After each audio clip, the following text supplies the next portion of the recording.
वाणी चर्चा प्रारंभ। आनंद वर्षा दें। प्रणाम जी।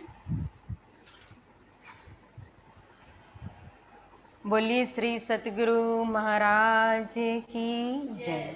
श्री प्राणनाथ प्यारे की, श्री बाईजू राज महारानी की, श्री कृष्ण कन्हैया लाल की, श्री तीनों पुरी धाम की, श्री छत्रसाल महाराज की, श्री चरणदास महाराज की, समस्त सुंदर साथ की, प्राणनाथ प्यारे की। वंदो सतगुरु चरण को, करु धनि प्रेम प्रणाम। अशुभ हरण मंगल करण श्री देव चंद्र जी नाम। श्री प्राणनाथ निज मूलपति, श्री महाराज सुना तेज कुंवरी श्यामा युगल को, पल पल करो प्रणाम। प्रथम लागू दो चरण को, धनिये न छुड़ाइयो खीन। लांक तनी लान हेड़िया, मेरे जीव के यही जीवन। ज्यारे धनी धनवट करे, त्यारे बलबीरी ना हरे। बलि गया काम सरारे चने, मन चित्त कारजे सरे। माश के तुम्हारी अंगना, तुम अंगना के माशुक। ये हुक्म दृढ़ किया, हजूर हकन होत टुका टुका। कदमों लागू करू सिजदा, पकड़ के दो पाए। हुक्म करते हैं माशिक, बीच आशिक के दिल आए। बीच आशिक के दिल आए।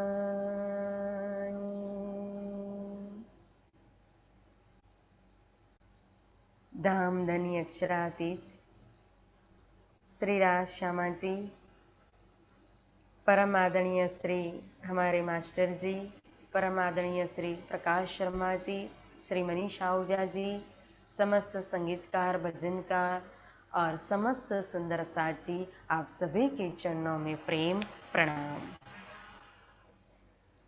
प्यारे सुंदर साथ जी, श्री तारतम सागर, और तारतम को सागर ही कहा है क्योंकि सागर की सीमा नहीं होती है, सागर की गहराई को कोई नाप नहीं सकते हैं। उसी तरह से तारतम की जो शक्ति है, उस शक्ति का कोई माप तोल नहीं है। अनंत शक्ति है तारतम के अंदर। इतनी शक्ति है तारतम के अंदर के स्वयं तारतम स्वरूप साक्षात स्वरूप इंद्रावती श्री तारतम नो अवतार। और इंद्रावती जी कहते हैं तारतम नु बल कोई न जाने, एक जाने मूल स्वरूपान। ऐसी अनमोल वाणी श्री तारतम सागर, और उसमें भी कहो तो खिलवत की वाणी। और खिलवत की वाणी के अंदर महामती जी कहते हैं, हम बैठे वतने कदम तले, तहाँ बैठे खेल देखत, तीते ख्वाब से संदेशा तुम्हें क्यों ना पहुँचत। बोलो श्री प्राणनाथ प्यारे की जय। हम बैठे वतन कदम तले, तहां बैठे खेल देखता।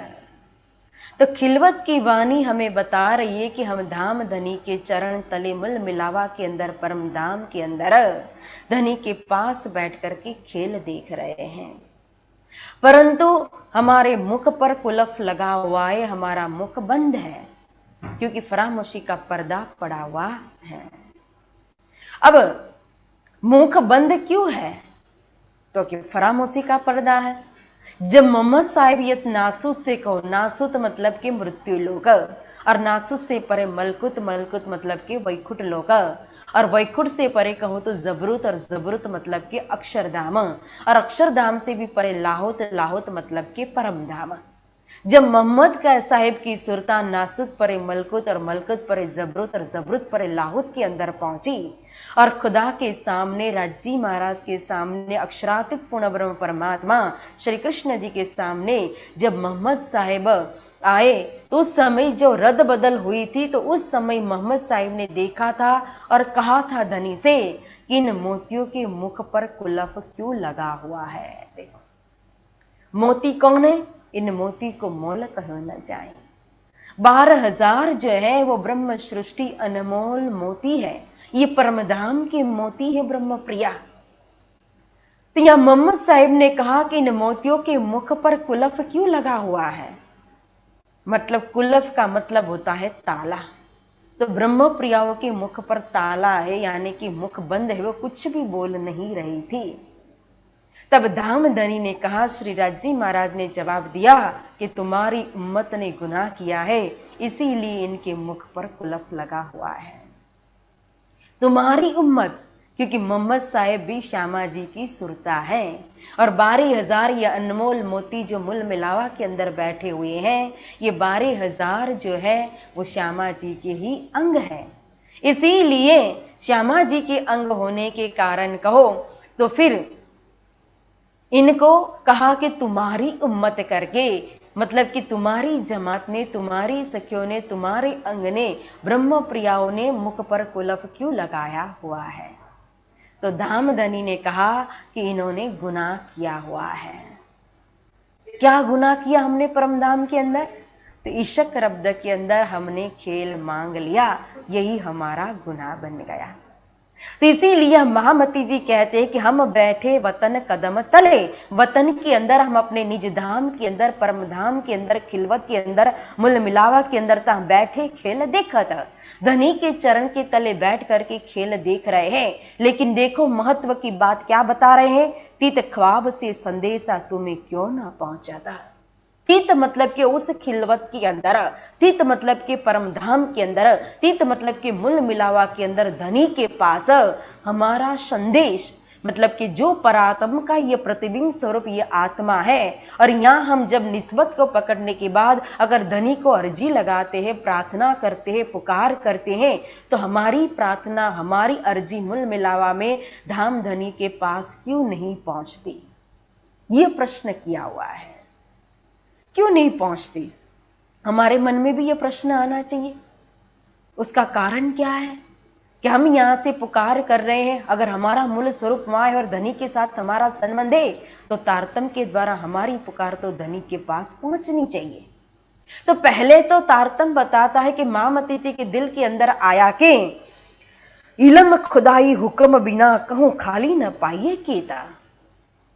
यहाँ इस संसार के अंदर मैं बैठी हूँ, नश्वर जगत के अंदर मैं बैठी हूँ, ये स्वप्नवत ब्रह्मांड के अंदर हूँ, ये मायावी शरीर के अंदर हूँ। इसीलिए शायद मेरी पुकार कहो, मेरा संदेश कहो, मेरी अर्जी कहो, तो खिलवत के अंदर धनी के पास तक पहुंच नहीं पाती है।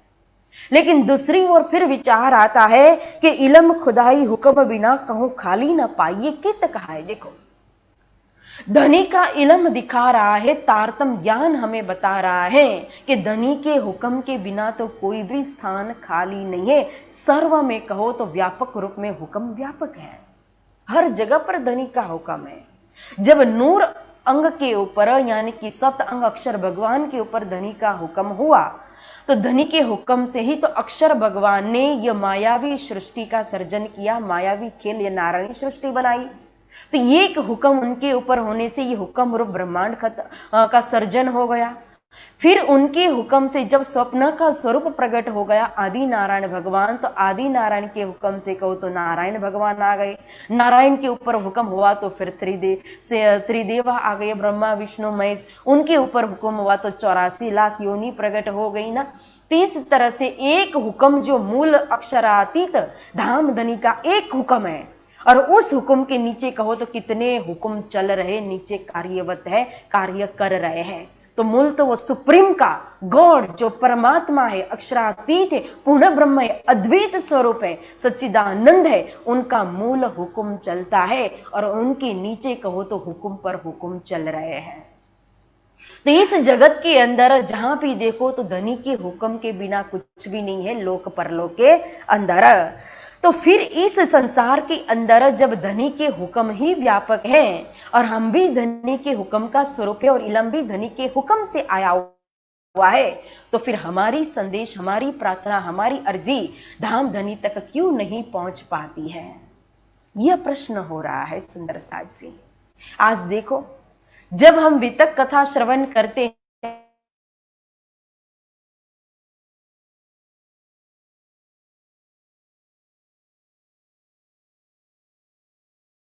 बाद उनकी सुरता परम धाम के अंदर खिलवत के अंदर पहुंच गई और स्वयं वो सुंदर बाई कहो, श्यामा महारानी कहो, तो स्वयं अपनी लीला की अनुभूति करने लगे। प्रत्यक्ष खिलवत हो गई, धाम धनी के दीदार किए, दर्शन किए। जब श्री इंद्रावती जी के पास तारतम आया, तारतम का बल आया, तो इंद्रावती जी की सुरता भी परम धाम के अंदर खिलवत के अंदर पहुंच गई थी। अगर हम ऐसा कहे या ऐसा विचार करें कि भाई सुंदरबाई के अंदर, सदगुरु महाराज के अंदर, महामती श्री प्राणनाथ जी के अंदर तो स्वयं धाम धनी का आवेश था, इसीलिए उनकी सुरता खिलवत के अंदर पहुंची, तो फिर प्रश्न यह भी हो सकता है कि जो आसबाई सखियल स्वामी श्री लालदास जी महाराज हैं, हम अष्टपर की सेवा श्रवण करते तो उसके अंदर आता है कि जब रात्रि के पहर की चर्चा होती है तो धाम धनी चर्चा करने के बाद जब हिंडोला खाट पर पौड़ते हैं तो उसके बाद चर्चा की अर्चा होती है। कभी मुकुंदास जी महाराज करते, तो कभी वृंदावन जी करते, तो कभी कहो तो लालदास जी महाराज करते ना। फिर वो चर्चा होने के बाद फिर चितवनी का समय आता था, मंगला आरती होती थी और मंगला आरती के बाद चितवनी करते करते कराते कराते कहो तो सुबह हो जाती थी, अरुणोदय हो जाता था, सुबह का 6 बज जाता था, प्रथम पहर शुरू हो जाता था। तो कहने का मतलब है कि लालदास जी महाराज जब चितवनी करवाते थे तो एक दिन, क्योंकि धाम धनी तो सब सुनते थे, वो तो कच्छुक आंख मिली या ना मिली ना, आंख बंद है या खुली है, नींद ले रहे कि नहीं ले रहे वही नहीं पता, वो सो नहीं रहे थे, हमेशा जागते थे और जागृत अवस्था के अंदर ही थे। ये प्रमाण है, क्योंकि वारी वाले गाते थे तो एक शब्द भी आगे पीछे हो जाता था तो तुरंत धनी कहते थे कि अरे ध्यान से पढ़ो, ध्यान से बोलो। यहाँ जब चर्चा की अर्चा होती थी तो भी प्रसन्न होकर के, उनकी कला को देख करके, परोसने के ढंग को देख करके खुश होकर के बख्शिश रूप में कलंगी या हार दे देते थे। तो कभी भी कहो तो वो सोते ही नहीं थे। तो चितवनी के समय भी सुनते थे, अच्छे से सुन रहे थे धाम धनी। तो जब एक दिन लालदास जी महाराज जब चितवनी करवा रहे थे तो श्री प्राणनाथ जी ने पूछा लालदास जी महाराज जी को कि हे लालदास जी, होज को सर तालाब, जिस तालाब का आप वर्णन कर रहे हो, तो ये होज को सर कैसा है, पोला है या कंदिल है, सख्त है या पोला है?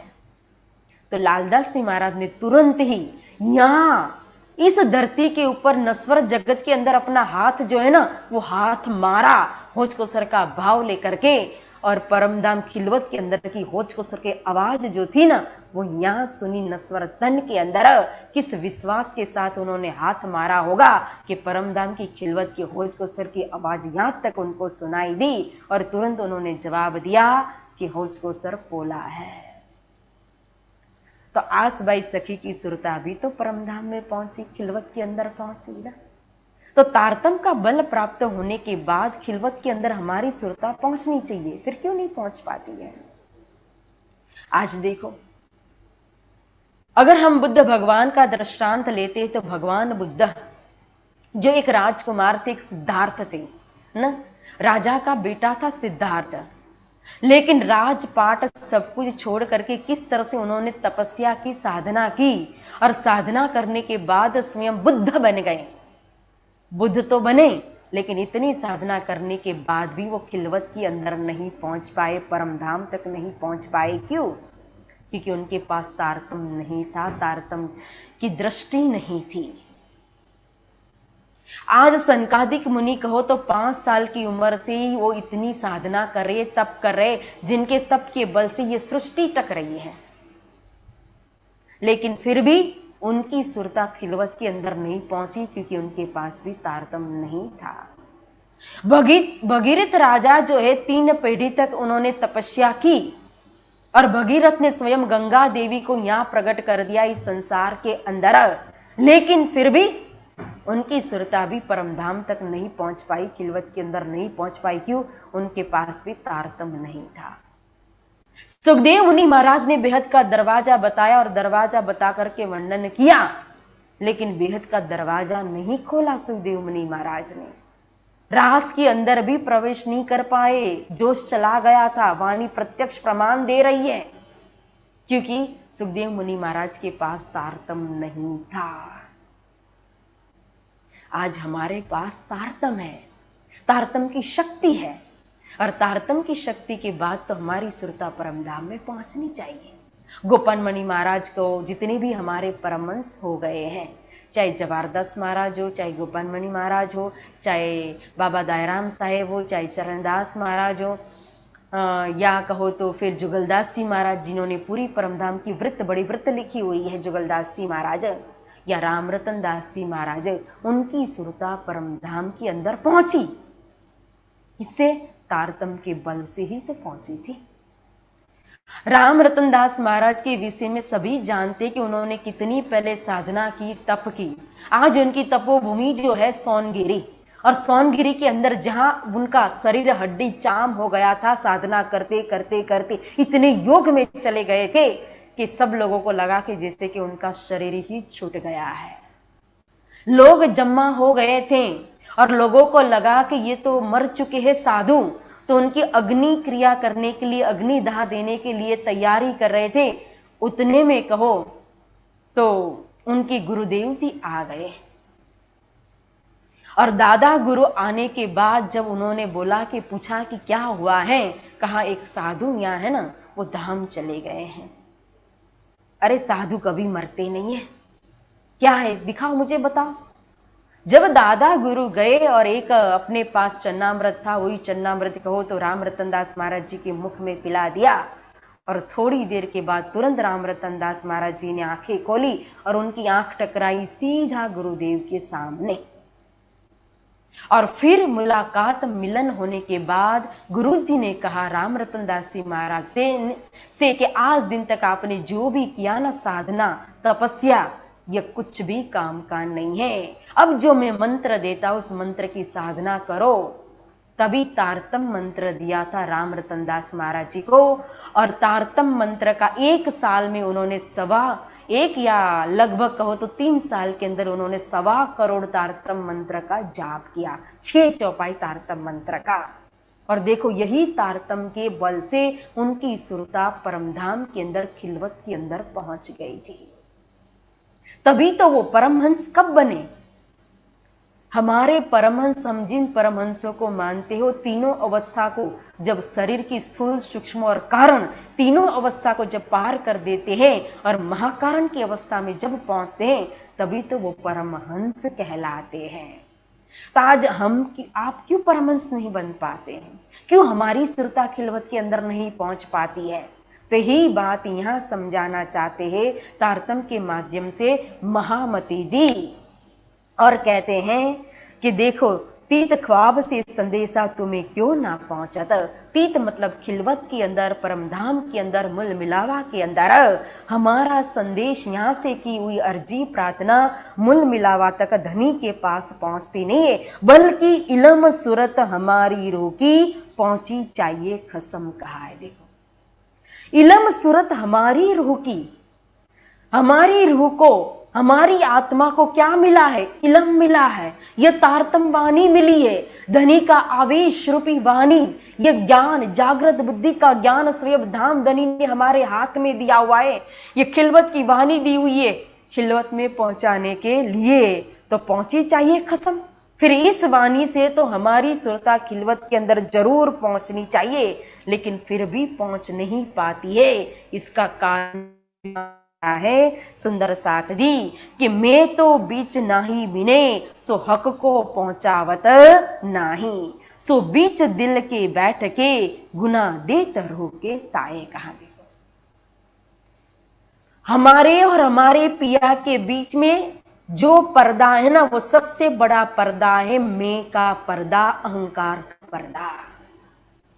इस संसार के अंदर इस मायावी मैं को लेकर के धारण करके हम जो बैठे हुए हैं ना, यही मैं कहो तो हमारे आड़े आती है, जिसके कारण हमारी पुकार खिलवत तक पहुंच नहीं पाती या हमारी दृष्टि खिलवत तक पहुंच नहीं पाती है। आज भौतिक लाइन में हम कुछ भी करते हैं या कुछ भी डिग्री लेते या कुछ भी नाम यश कमाते, कुछ भी कार्य करते हैं, जिम्मेदारी निभाते हैं, तो भौतिक में भी हम अपनी मैं को धारण कर लेते हैं ना। मेरी मेरी करत दुनी जात है, सिर बोझ ब्रह्मांड लेवे, पाहु पलक का नहीं भरोसा, तो भी सिर सर्जन को ना देवे। देखो, सारा जीवन मेरी, ये मेरा है, ये मैंने किया है, मैंने पढ़ाई की है, मैं कमा रहा हूं, मैं परिवार का पालन पोषण कर रहा हूं, मैं खिला रही हूं, मैं खिला रहा हूं, मैं करते ही पूरा जीवन व्यतीत हो जाता है। यह मैं हमारे शरीर के अंदर नख से सिक तक व्यापक रूप में कहो तो ब्लड की तरह, खून की तरह, जैसे हमारी बॉडी के अंदर, शरीर के अंदर खून कैसे व्यापक होता है, उसी तरह से मायावी में हमारे अंदर इतनी भरी हुई है कि नख से सिक व्यापक होती है।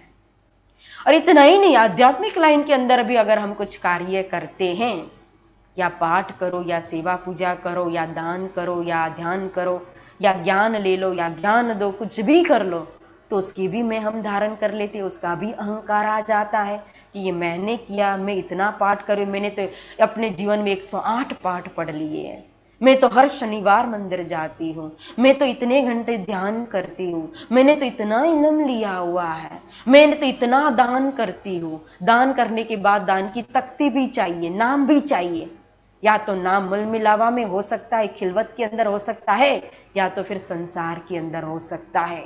लेकिन ये बात बड़ी है, अटपटी झटपट लखे न कोई, जो मन की खटपट मिटे तो चटपट दर्शन होए। हम जितना नाम के पीछे जाएंगे, जितनी हमारी सेवा को हम जाहिर करते जाएंगे, उतना ही हमारा कहो तो सेवा का जो परसेंटेज है वो कम होते होते होते जाएगा। तभी कयामतनामा के अंदर कहा, छिपके साहिब कीजिए यार। बंदगी भी हमें छिप करके करने के लिए कहा है। तो दान तो कहा कि अगर एक हाथ से दान करो तो दूसरे हाथ को पता भी नहीं चलना चाहिए। इसका मतलब क्या है? एक हाथ होता है पति और दूसरा हाथ होता है पत्नी ना। अगर पत्नी सेवा पूजा करती है, भक्ति करती, तो उसको जाहिर करने की जरूरत नहीं है। अगर दान कर दिया तो दान को जाहिर करने की जरूरत नहीं होती है, क्योंकि आत्मा स्वतंत्र है, प्रेम से मुक्त है, आत्मा माया मोह से मुक्त है, प्रेम कभी भी बांधता नहीं है। अगर पति ने भक्ति की है तो पत्नी को कोई कहो तो उसके अंदर कोई भी मतलब कि ऑब्जेक्शन नहीं होना चाहिए, पत्नी को उसके अंदर कोई दखलगिरी नहीं, क्योंकि जो करेगा वही तो कहो कमाएगा। यहाँ दरेक व्यक्ति को अपनी अपनी भक्ति अपने आप ही करनी पड़ेगी। ऐसा नहीं कि पत्नी ने की तो उसका हिस्सा पति को मिल जाएगा, या पति ने किया गुनाह या भक्ति तो उसका हिस्सा पत्नी को लग जाएगा।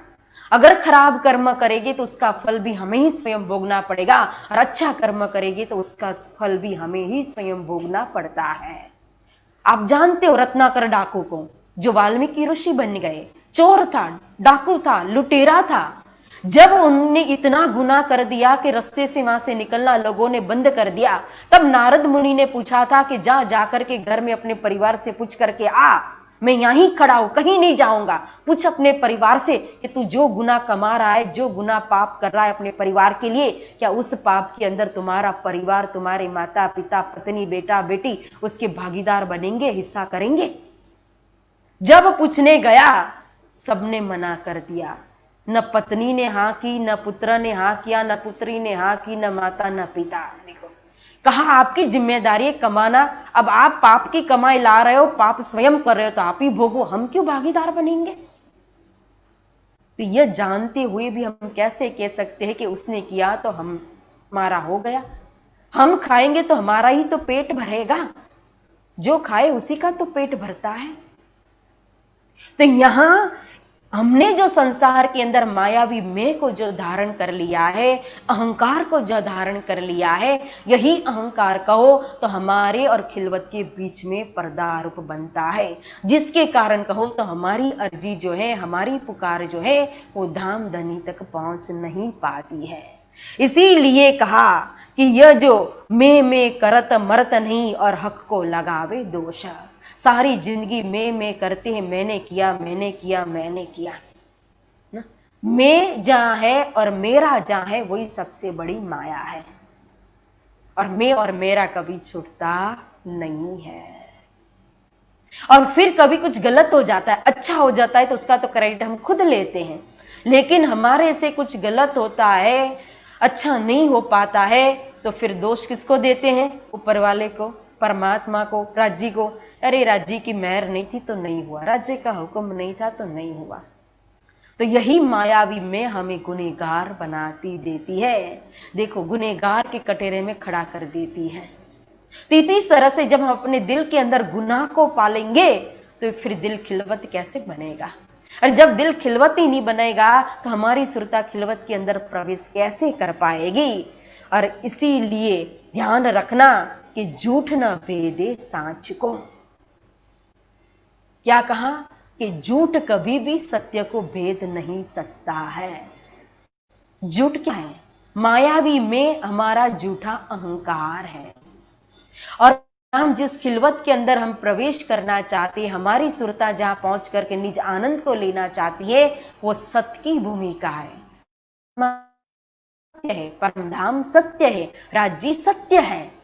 तो इस झूठी मैं के द्वारा, झूठी अहंकार के द्वारा हम सत्य को कैसे भेद सकते हैं, सत्य के पास कैसे पहुंच सकते हैं, फिर हमारी पुकार सत्य धनी के पास कैसे पहुंचेगी? सोचो, विचार करो, क्योंकि सत्य सत्य को भेदत है, झूठ सत्य को नहीं भेद सकता है। सत्य ही सत्य को भेदत, बीच झूठ के हक कहा है। देखो, अगर परम धाम तक हमारी सुरता को लेकर के जाना है, सत्य धनी के पास संदेश को पहुंचाना है, तो फिर सत्य को धारण करना पड़ेगा, इस झूठी मैं को, अहंकार को छोड़ना पड़ेगा। यही बात खिलवत की वाणी कहो तो विशेष करके हमें यही बात पुकार पुकार करके कह रही है। यह विशेष आगे की जो 5 प्रकरण है खिलवत के अंदर के, यह तो मैं को खत्म करने के लिए ही है। इसीलिए विशेष कहा जाएगा कि खिलवत की वाणी हमारी मायावी मैं को खत्म कर देती है, मैं को मार देती है, मिटा देती है। जब मैं ही मर गई तो रहा क्या? सो मैं झूठी दिल पर जब लग करे कुफर, सत संदेशा तौहीद को तो लोग पहुंचे क्यों कर कहा। जब तक ये झूठी मैं दिल पर बैठी हुई है ना, विराजमान है ना, तब तक कहो तौहीद। तौहीद मतलब कि वो अद्वैत ब्रह्म परमात्मा राज्य महाराज। तब तक हमारा संदेश जो है वो तौहीद तक, परमात्मा तक, राज्य तक तो लोग पहुंचे क्यों कर। सत्य संदेशा कभी भी खिलवत के अंदर पहुंच नहीं सकता है, क्योंकि यही कहो तो झूठी में ही हमें कुफ्र का काम कराती है, माया का काम कराती है। झूठी में ही हमें माया की तरफ खींच करके ले जाती है। और कहा ना, जा मैं हूं, जा मेरा है, वही सबसे बड़ी माया है। तभी हमारे और तौहीद परमात्मा रागजी महाराज के बीच में ये सबसे बड़ा पर्दा बन जाता है। इसीलिए कहा कि ये मैं क्यों ये मरत नहीं, और कहावत है मुर्दा, आड़े नूर जमाल के यही है पर्दा। जिस मैं को हम धारण करके बैठे हुए हैं, ये मैं कैसे भी करके मरती नहीं है। और एक और कहाती है मुर्दा, क्योंकि इस मैं का तो कोई अस्तित्व नहीं है। जब शरीर का अस्तित्व नहीं है तो शरीर के द्वारा धारण की हुई मायावी मैं का अस्तित्व कैसे होगा। कि ये मैं तो मुर्दा के समान है, लेकिन फिर भी हमने उस मैं को अपने तन के अंदर, वजूद के अंदर, शरीर के अंदर, अपने दिल के अंदर धारण करके उसको जिंदा रखा है। इसीलिए आड़े नूर जमाल की यही है पर्दा कहा। देखो, यही हमारी मायावी में हमारे और हमारे नूर जमाल अक्षरातीत राज्य महाराज के बीच में पर्दा रूप बन जाती है। इसीलिए माया कया काढ़िया कया कया हो जुदा, यही मैं खुदी टले तब बाकी रहा खुदा कहा। देखो, अगर इस मैं को आप दिल से निकाल दोगे, या इस मैं को कहो तो आप मार डालोगे मायावी मैं को, या इस मैं से आप मायावी में से अलग हो जाओगे, जुदा हो जाओगे। जब मायावी मैं का अस्तित्व ही नहीं रहेगा तो बाकी क्या रहेगा। जो मैं और मेरा था वो मिट गया तो क्या हो गया, तू और तेरा। जहां तू और तेरा है वहां बिल्कुल मात्र समर्पण के अलावा कुछ नहीं हो सकता है। इसीलिए कहा कि बाकी रहा खुदा। जहां मैं नहीं हूं, मेरा कोई अस्तित्व नहीं है। आज छत्रसाल जी महाराज जब उन्होंने यह पद गाया चौपड़ा हवेली के अंदर, स्तुति की श्री अक्षरातीत की कि वारी वारी जाऊं मैं अपने पिया पर, तो वारी गए उनकी मायावी मैं जो थी ना, वो पूरी तरह से मिट चुकी, खत्म कर दी। और धाम की परम धाम की में जागृत हो गई कि यह तो मेरे धाम की धनी है। तो अपने आप को नहीं देख रहे, कौन दिखाई दे रहा है, मात्र धाम के धनी अक्षरातीत श्री राज्य महाराज अपने पिया प्राण नाथ दिखाई दे रहे। तो बाकी रहा खुदा। उनके लिए तो खुदा के अलावा अन्य कुछ बाकी ही नहीं रहा। तो यही अवस्था तो हमें अपने जीवन के अंदर लानी है। यही खिलवत की वाणी पुकार पुकार करके कह रही है कि अभी भी हमारे पास समय है। परीक्षित राजा के पास तो 7 दिन का समय था मात्र, लेकिन फिर भी उसके पास तारतम न होते हुए भी उसने स्वर्ग और से परे कहो तो वैकुंठ की मुक्ति को तो प्राप्त कर लिया 7 दिन में। जबकि हमारे पास तो तारतम है, तो हम चाहे तो सीधा यहाँ से खिलवत को प्राप्त कर सकते। और यहाँ जितना दिन, हमें तो पता भी नहीं कि हमारे पास 7 मिनट भी है कि नहीं आगे, लेकिन कितने भी मिनट क्यों ना हो, अगर हमारी मायावी में पूरी तरह से खत्म होकर के धाम की में जागृत हो जाती है और हम धनी के चरण में पूरी तरह से समर्पित हो जाएंगे। कहा ना कि मारिया कया काढ़िया कया कया हो जुदा, यही मैं खुदी टले तो बाकी रहा खुदा। इस तरह से खुदा के अलावा, धनी के अलावा कुछ भी नहीं दिखाई देगा, एकमात्र तू ही तू रहेगा। तो फिर उस समय कहो तो हमारी सुरता खिलवत के अंदर जरूर पहुंचेगी, 100% पहुंचेगी। क्योंकि जो पर्दा था वो पर्दा तो हमारा हट गया। और इसी पर्दा को हटाने के लिए कहा, पहले पी तू शरबत मौत का, कर तहकीक मुकरर, एक जरा जिन सक रखे, पीछे जीवत रहे या मर। कहा देखो, पहले पी तू शरबत मौत का, मौत का शरबत पीना पड़ेगा खिलवत के अंदर अगर प्रवेश करना है। तो जिसको नहीं जाना है उसके लिए कोई चिंता नहीं है। तो मौत का शरबत पीना मतलब कि गिरनार पर्वत से कहो तो ऊपर जाकर के, हिमालय में ऊपर चोटी पर चढ़ करके छलांग लगा करके आत्महत्या करने के लिए नहीं कहा है। जहर पी करके कहो, विष पी करके शरीर को खत्म करके आत्मघात करने के लिए नहीं कहा। पहले पी तू शरबत मौत का, मतलब मायावी मैं को खत्म करना, वही है मौत का शरबत पीना। क्योंकि जीवन के अंदर ये मायावी मैं ही सबसे बड़ी विष है। और मायावी मैं, इसी अहंकार में तो सारी दुनिया जीती है। अगर यही अहंकार खत्म हो गया तो इंसान जीते जी ही समझ लो वो तो मर गया। संसार के अंदर है, वजूद है उसका, वो क्रिया कर रहा है, कर्म कर रहा है, खा रहा है, पी रहा है, जिम्मेदारी निभा रहा है, लेकिन फिर भी वो मुर्दा है, मर चुका है संसार से। उसका सिर कहो तो पूरा धनी के चरण में समर्पित हो चुका है। इसको कहते हैं मौत का शरबत पीना, जो मुकुंदास जी महाराज ने पिया था, जो लालदास जी महाराज जी ने पिया था, जो लाल बाई ने पिया था। तो यही मौत का शरबत हमें खिलवत की वाणी पीने के लिए कह रही है। बहुत गई सुंदर साथ जी, अब तो थोड़ी रही। कितना परिवर्तन दुनिया के अंदर हम देख रहे। दुनिया कहां से कहां दौड़ती जा रही, आगे आगे आगे, और आगे बढ़ने में वो कितना पीछे, अपने धर्म से पीछे, अपने आध्यात्मिक धन से पीछे, खिलवत से पीछे जा रहे, वो किसी को नहीं दिखाई दे रहा है। सबको लग रहा है कि हम प्रोग्रेस कर रहे, आगे बढ़ रहे हैं। दुनिया की नजर में आगे बढ़ते होंगे, लेकिन आंख बंद होते ही कहो, जब वहां हिसाब देने का आएगा ना, खिलवत के अंदर जाने का, तो वो बैलेंस हमारे पास कुछ भी नहीं होगा, हम कुछ भी बोल नहीं पाएंगे। ये प्रकृति ने कोरोना के रूप में आज दिखा भी दिया कि दुनिया कितनी भी आगे दौड़े, लेकिन फिर भी दुनिया का अस्तित्व नहीं है। चलेगी तो मेरी ही सत्ता, लेकिन फिर भी दुनिया समझने वाली नहीं है। और ना समझे वो तो अनाड़ी है, लेकिन जो समझदार है उसको तो समझना ही चाहिए कि अगर आज भी खिलवत को नहीं पकड़ा, अगर इस संसार को हमने हंसते हंसते नहीं छोड़ा, तो एक दिन रोते रोते भी इस संसार को तो छोड़ना ही पड़ेगा। तो इसलिए खिलवत की वाणी को दिल में धारण करो, खिलवत अपने दिल को बनाओ।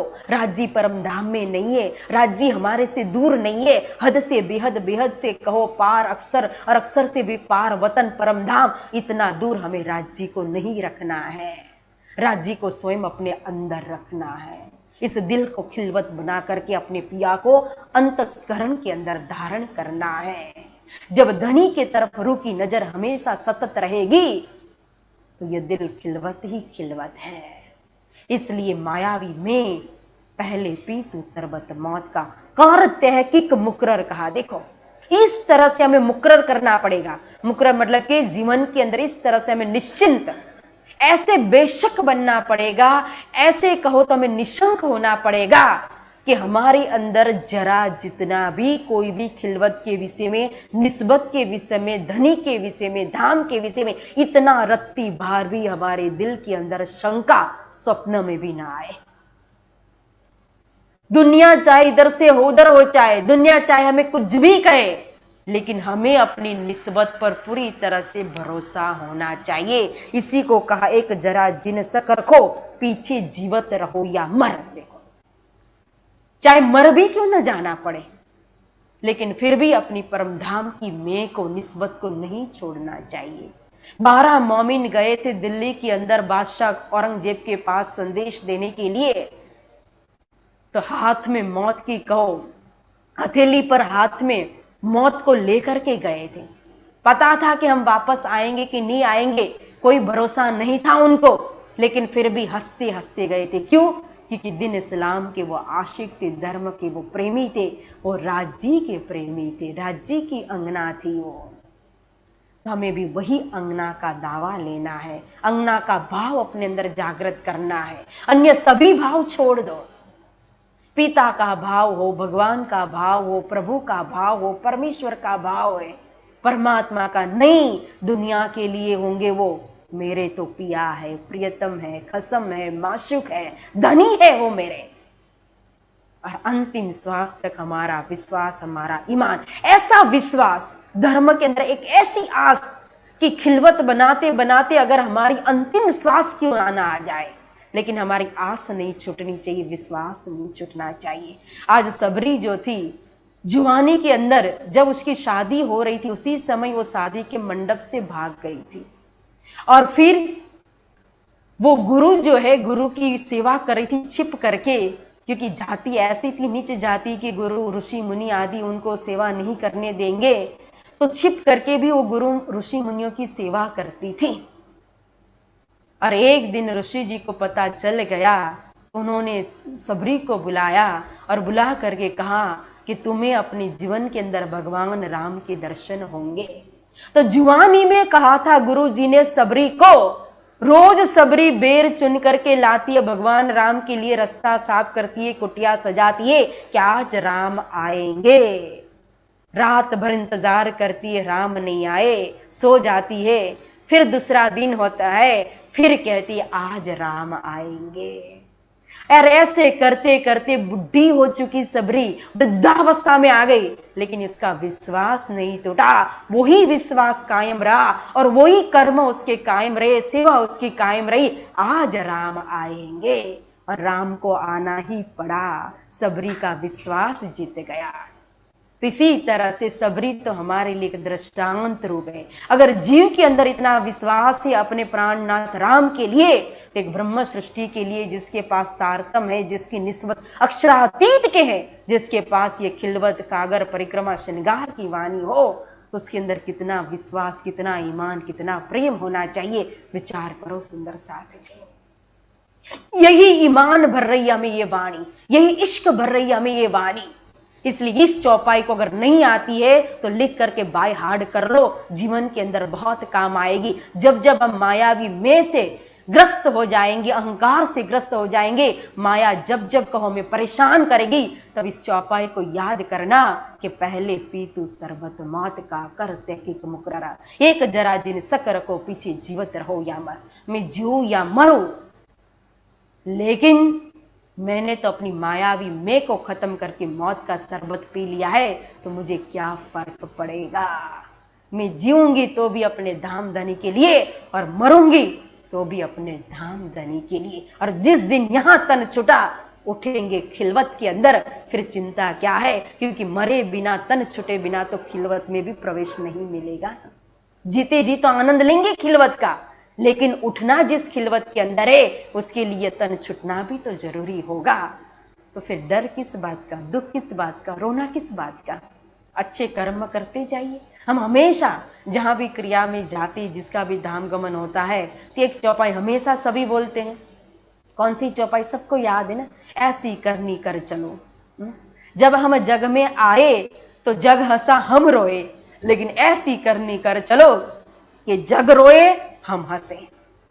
हमारा कर्म ऐसा होना चाहिए कि जब हम दुनिया से जाए, हंसते हंसते जाए, और दुनिया हमारे पीछे रोए कि अरे ऐसी एक हस्ती वो चली गई। आज हम अपने परमहंस को याद करते हैं। देखो, तो यही अवस्था को प्राप्त करने की कोशिश करनी चाहिए। खिलवत की वाणी हमेशा धनी के चरण को, खिलवत को ही पकड़ाती है। समय हो चुका है, इसी के साथ कहो तो इस वाणी को विराम देते हुए कहेंगे, अगर हमने अपनी मैं को निकाल दिया, मायावी मैं को मार दिया और मौत का शरबत पी दिया ना, तो सोहबत तेरी सत हुई साचा तू मोमिन, सब बड़ाया तुझको जो पहुंचे मजल इन कहा है। देखो, तो धनी भी हमें शाबाशी देंगे कि तेरी सोहबत सत हुई, तेरा संग जो है, तेरी सोहबत जो है वो सच्ची है, तू सच्चा मोमिन है, सच्ची धाम की आत्मा है, परम धाम की ब्रह्म प्रिया है, तू निस्बती है। और सब बढ़ाया तुझको जो पहुंचे मजल इन कहा। इस मजल में पहुंचने के बाद सारी बढ़ाइयां मिलेगी, अलग प्रकार की। जो मायावी मैं की बड़ाई मान प्रतिष्ठा थी ना, वो नहीं। या तो स्वयं धनी सिफत करेंगे, सुभान सिपंग करेंगे ब्रह्म सृष्टि की। और इतना ही नहीं, इस माया की मैं को मार करके किस तरह से खिलवत के अंदर प्रवेश करना है, वो भी हमें तारतम के द्वारा इस खिलवत की वाणी हमें समझा रही है, जो हम श्रवण करेंगे कल। और इसीलिए कहा कि महामत कहिए मोमिनो, सुनो मेरे वतनी यार, खसम करावे कुर्बानियां, आओ मैं मारे की लार। मामती जी कहते हैं सुंदर साथ जी, सुनो मेरे वतनी यार कहा है। देखो, यार शब्द किसको कहा है? मोहम्मद साहिब ने भी कहा था, या महामती जी भी यार कह रहे। किसको यार कहा? दोस्त कहा। किसको? ब्रह्म सृष्टि को। जो परम धाम की वासना है, मैं उसको विशेष करके कह रहा हूं, सुनो मेरे वतनी यार, कसम करावे कुर्बानियां। हमारे धनी हमारे पास कुछ मांग रहे हैं, हम अपनी मर्जी से जो दे रहे वो प्रेम से दे रहे, वो प्रेम से ले रहे, लेकिन वो जो मांगे और हम जो उसको दे अपने धनी को, तो हम सच्ची सुहागिन है। तो हमारे धनी हमारे पास धन पैसा दौलत कुछ भी नहीं मांग रही है।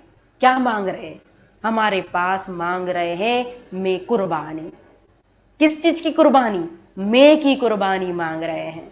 धनी कहते अगर कुछ मेरे चरण में तुम्हें कुर्बान करना है ना, तो अपनी मायावी मैं को कुर्बान कर दे मेरे चरण के अंदर, और फिर देख तेरी सुरता में खिलवत के अंदर पहुंचा देता हूं कि नहीं।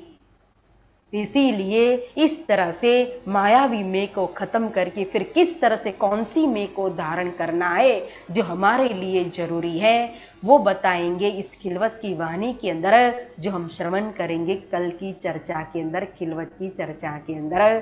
तब तक के लिए विराम देते इस वाणी को, और वाणी चर्चा विराम देने से पहले चौपाई को भी दोहराएंगे।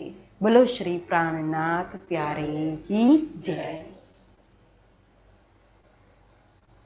आवो मैं मारे की लार। श्री महामति कहे ये मोमिनो, सुनो मेरे वतनी यार। खसम करावे कुर्बानियाँ, आओ मैं मारे की लार। आओ मैं मारे की लार। बोलो श्री सद्गुरु महाराज की, प्राणनाथ प्यारे की, श्री बाईजीराज महारानी की, श्री कृष्ण कन्हैया लाल की, तीनों पुरी धाम की, बोल बोल पंजे वाले की, बोल बोल घुम्मट वाले की, बोल बोल बंगले वाले की, प्राणनाथ प्यारे की, प्राणनाथ प्यारे की, प्राणनाथ प्यारे की। प्रणाम सुंदर साथ जी, आप सभी के चरणों में प्रेम प्रणाम।